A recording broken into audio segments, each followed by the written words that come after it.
सूचना का अधिकार अधिनियम 2005 की धारा 4। लोक प्राधिकारियों की बाध्यताएं 4। लोक प्राधिकारियों की बाध्यताएं एक प्रत्येक लोक प्राधिकारी क अपने सभी अभिलेखों को सम्यक रूप से सूचीपत्रित और अनुक्रमणिकाबद्ध ऐसी रीति और रूप में रखेगा जो इस अधिनियम के अधीन सूचना के अधिकार को सुकर बनाता है और सुनिश्चित करेगा कि ऐसे सभी अभिलेख जो कंप्यूटरीकृत किए जाने के लिए समुचित हैं, युक्तियुक्त समय के भीतर और संसाधनों की उपलब्धता के अधीन रहते हुए कंप्यूटरीकृत और विभिन्न प्रणालियों पर संपूर्ण देश में नेटवर्क के माध्यम से संबद्ध हैं, जिससे कि ऐसे अभिलेख तक पहुंच को सुकर बनाया जा सके।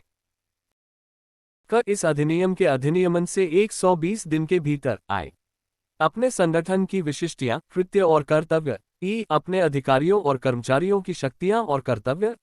विनिश्चय करने की प्रक्रिया में पालन की जाने वाली प्रक्रिया जिसमें पर्यवेक्षण और उत्तरदायित्व के माध्यम सम्मिलित हैं। अपने कृत्यों के निर्वहन के लिए स्वयं द्वारा स्थापित मानदंड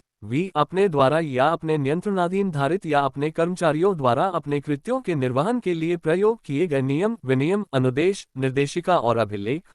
ऐसे दस्तावेजों के जो उसके द्वारा धारित या उसके नियंत्रणाधीन है। प्रवर्गों का विवरण किसी व्यवस्था की विशिष्टियां जो उसकी नीति की संरचना या उसके कार्यान्वयन के संबंध में जनता के सदस्यों से परामर्श के लिए या उनके द्वारा अभ्यावेदन के लिए विद्यमान है।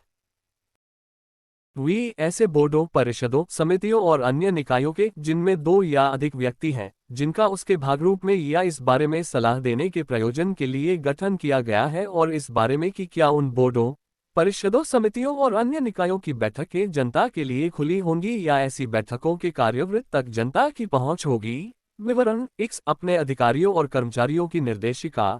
अपने प्रत्येक अधिकारी और कर्मचारी द्वारा प्राप्त मासिक पारिश्रमिक जिसके अंतर्गत प्रतिका की प्रणाली भी है जो उसके विनियमों में यथा उपबंधित हो। सभी योजनाओं, प्रस्तावित व्ययों और किए गए संवितरणों पर रिपोर्टों की विशिष्टियां उपदर्शित करते हुए अपने प्रत्येक अभिकरण को आवंटित बजट, सहायकी कार्यक्रमों के निष्पादन की रीति जिसमें आवंटित राशि और ऐसे कार्यक्रमों के फायदाग्राहियों के ब्यौरे सम्मिलित हैं। अपने द्वारा अनुदत्त रियायतों, अनुज्ञापत्रों या प्राधिकारों के प्राप्तिकर्ताओं की विशिष्टियां किसी इलेक्ट्रॉनिक रूप में सूचना के संबंध में ब्यौरे जो उसको उपलब्ध हो या उसके द्वारा धारित हो।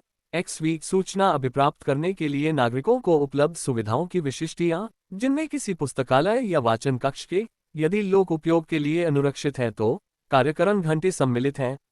लोक सूचना अधिकारियों के नाम, पदनाम और अन्य विशिष्टियां। ऐसी अन्य सूचना जो विहित की जाए प्रकाशित करेगा और तत्पश्चात इन प्रकाशनों को प्रत्येक वर्ष में अद्यतन करेगा। महत्वपूर्ण नीतियों की विरचना करते समय या ऐसे विनिश्चयों की घोषणा करते समय जो जनता को प्रभावित करते हों सभी सुसंगत तथ्यों को प्रकाशित करेगा। प्रभावित व्यक्तियों को अपने प्रशासनिक या न्यायिक विनिश्चयों के लिए कारण उपलब्ध कराएगा। प्रत्येक लोक अधिकारी का निरंतर यह प्रयास होगा कि वह उपधारा 1 के खंड ख की अपेक्षाओं के अनुसार स्वप्रेरणा से जनता को नियमित अंतरालों पर संसूचना के विभिन्न साधनों के माध्यम से जिनके अंतर्गत इंटरनेट भी है इतनी अधिक सूचना उपलब्ध कराने के लिए उपाय करे जिससे कि जनता को सूचना प्राप्त करने के लिए इस अधिनियम का कम से कम अवलंब लेना पड़े। 3 उपधारा 1 के प्रयोजन के लिए प्रत्येक सूचना को विस्तृत रूप से और ऐसे प्रारूप और रीति में प्रसारित किया जाएगा जो जनता के लिए सहज रूप से पहुंच योग्य हो। 4 सभी सामग्री को लागत, प्रभावशीलता, स्थानीय भाषा और उस क्षेत्र में संसूचना की अत्यंत प्रभावी पद्धति को ध्यान में रखते हुए प्रसारित किया जाएगा तथा सूचना यथास्थिति केंद्रीय लोक सूचना अधिकारी या राज्य लोक सूचना अधिकारी के पास इलेक्ट्रॉनिक रूप में संभव सीमा तक निःशुल्क या माध्यम की ऐसी लागत पर या ऐसी मुद्रण लागत कीमत पर जो विहित की जाए सहज रूप से पहुंच योग्य होनी चाहिए। स्पष्टीकरण उपधारा 3 और उपधारा 4 के प्रयोजनों के लिए प्रसारित से सूचना पट्टों, समाचार पत्रों, लोक उद्घोषणाओं, मीडिया प्रसारणों, इंटरनेट या किसी अन्य माध्यम से जिसमें किसी लोक प्राधिकारी के कार्यालयों का निरीक्षण सम्मिलित है जनता को सूचना की जानकारी देना या संसूचित कराना अभिप्रेत है।